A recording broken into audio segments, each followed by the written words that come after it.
Hello les gens, asseyez-vous, on va parler. Les manifestations contre le racisme continuent aux US et ailleurs. On dirait que tout le monde a quelque chose à dire et ce n'est pas toujours glorieux. Le résumé, c'est maintenant. Jingle.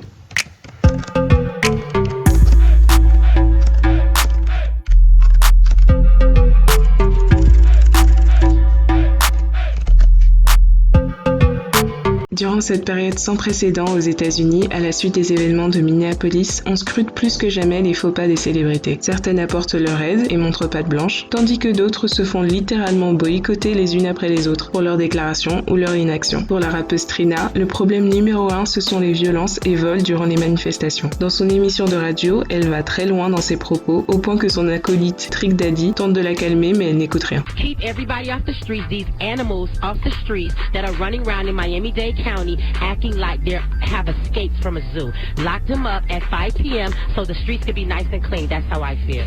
I have so much to say, Miami. I am fired up, I am pissed off, and I am ready today. So, that's it. I don't have to be careful what I say. I'm a grown person, and I have I'm not contradicting myself at all. I know what I want to say. I have everything I want to say, and this morning, Monday morning, I am ready. I'm ready to speak and say what I got to say. All y'all fake for the protesters and the fake, oh, we so concerned about George Floyd. Half of y'all are marching, I'm not even caring about this man. People are just doing it maliciously.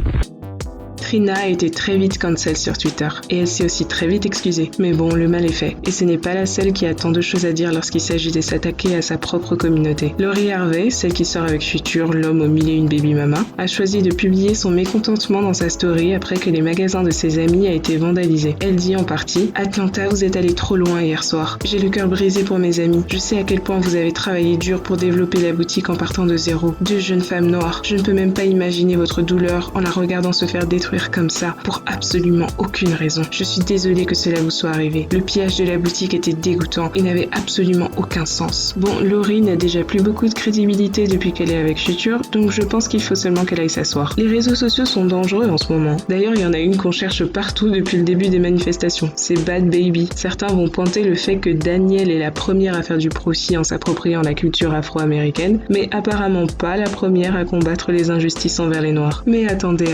Il se pourrait qu'elle ait une excuse valable, et la voici sur son dernier post. Danielle a travaillé dur ces dernières années et a pris la décision de prendre un repos bien mérité pour s'occuper de quelques problèmes personnels. Ces dernières semaines, elle était dans un centre de soins, en gros en cure de désintox, où elle a reçu et continue de recevoir de l'aide de professionnels. Elle aime ses fans et a promis de revenir en meilleure forme et en meilleure santé que jamais. S'il vous plaît, respectez sa vie privée ainsi que celle de sa famille durant cette période. Il paraît que ses problèmes perso comprennent l'abus de la drogue et des soucis durant l'enfance. Comme quoi, il ne faut pas être trop rapide pour juger les gens. Mais il y a certaines personnes qu'on a tendance à surveiller de très près, comme le rappeur A$AP Rocky. Cette semaine, il a été repéré dans les rues, pas pour manifester, mais pour faire un mini photoshoot pour un magazine. Les gens n'ont pas manqué de lui demander des comptes, car auparavant, A$AP Rocky avait déjà fait preuve de beaucoup de mépris dans une situation similaire. Après la mort de Michael Brown à Ferguson, on lui demande de prendre position. Et A$AP Rocky déclare « Pourquoi ? Parce que je suis noir, donc chaque fois que quelque chose arrive, vu que je suis noir, je dois me lever. Je suis quoi moi ? Al Sharpton ? Je suis A$AP Rocky. Je n'ai pas signé pour être un activiste politique. Je ne veux pas parler de Ferguson et tout ça,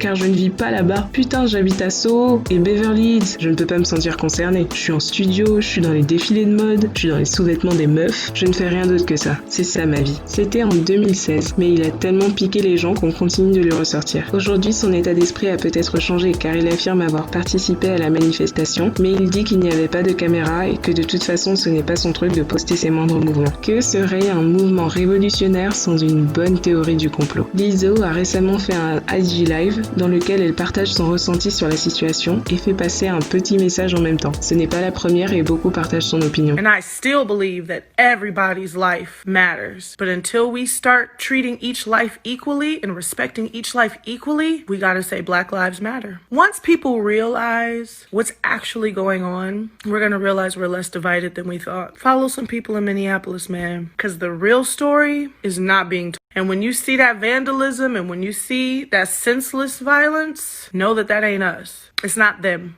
Ce ne seraient pas les habitants de Minneapolis qui auraient initié ni amplifié les violences. Des groupes anarchistes ou affiliés secrètement au gouvernement seraient responsables de la plupart des actes de vandalisme. Et il y a par exemple des images qui montrent un mystérieux individu totalement couvert avec en plus un parapluie alors qu'il ne pleut pas. Le gars arrive, détruit un max de trucs sur son passage et part. C'est suspect. Maintenant plus que jamais, avec les affrontements quotidiens avec la police, les Américains doivent se tenir informés. L'initiative du Blackout Tuesday a failli mettre cela en péril. À la base, l'idée venait de deux femmes, Jamila Thomas et Brianna Agemang, et n'était destinée qu'à l'industrie musicale. Il s'agissait d'éviter de poster sur les réseaux pendant un jour pour laisser la place aux news qui concernent les manifestations. C'est une bonne idée, sauf que les masses se sont approprié le hashtag et ont ajouté l'idée que chacun poste un carré noir. Le problème, c'est que la plupart des gens utilisaient également le hashtag Black Lives Matter pour leurs posts, ce qui a complètement noyé les actualités concernant les manifestations. Lil Nas et Kehlani pointent l'absurdité. Cela ne nous aide pas. Frère, qui a une idée pareille? Les gens ont besoin de savoir ce qui se passe. J'ai beau apprécier l'idée, vous ne pensez pas que stopper notre forme de communication les uns avec les autres, partager les infos, voir les news pendant un jour entier, en plein milieu d'une guerre contre nous, c'est plutôt dangereux? Comme si cela ne suffisait pas, les racistes de ce monde ont décidé de contrer le hashtag Blackout Tuesday en lançant le hashtag Whiteout Wednesday, postant des tweets et des mimes racistes. Suite à ça, des sauveurs plutôt inattendus se sont pointés. Les fans de K-pop ont décidé d'occuper le hashtag en postant en masse des contenus de leur artiste K-pop préféré. Ainsi, les mimes racistes étaient noyés. Les gens ont remercié les fans de K-pop pour leur contribution. Les fans de K-pop détruisent tous les hashtags de suprémacistes blancs. C'est beau à voir. À tous les fans de K-pop, merci. Continuez comme ça, les gars. Je suis à fond pour ces fans de K-pop qui dominent les hashtags Whiteout Wednesday. Parfois, ceux qui ont une plateforme ne sont pas forcément les mieux placés pour faire avancer le mouvement, surtout quand ils ne sont en aucun cas affectés par les problèmes de violence policière et qu'ils n'hésitent pas à littéralement utiliser la situation pour faire des vues. Le youtubeur Jake Paul s'est fait prendre sur vidéo à participer au pillage d'un centre commercial en Arizona. Bien sûr, il a publié une vidéo sur sa chaîne où il nie les accusations et prétend que lui et son équipe n'étaient là que pour filmer et qu'en gros ils n'ont rien fait du tout. Quand je vous dis que tout le monde a quelque chose à dire, Lil Wayne discute avec Fat Joe sur IG Live et il a lui aussi des choses à dire à sa communauté. What do you think about what's going on right now with this cop on Big George stepping on his neck and all that?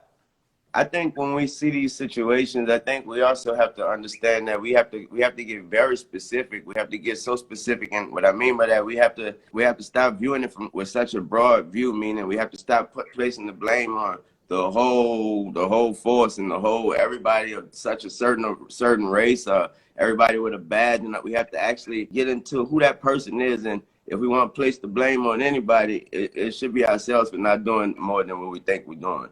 Rien que ça peut lui valoir un boycott. Pourtant, ce n'est pas la seule chose qu'il a dite. Il dénonce aussi le manque d'investissement concret au-delà des réseaux sociaux. The reason why people always ask me like, why you don't say this, why you don't do that, is because what else am I going to do after that? Some people put a tweet out and they think they did something. Some people wear a shirt, they think they did something. What you going to do after that? Did you actually help the person? Did you actually help the family? Did you actually go out there and do something? So if I ain't about to do all that, then I ain't about to do nothing. Dites-moi en commentaire ce que vous pensez de la vidéo. Est-ce que l'activisme sur les réseaux sociaux ça suffit, même lorsqu'on a des millions de followers? Vous pensez que certaines stars devraient apprendre à se taire? Lesquelles? Allez, on se parle en commentaire.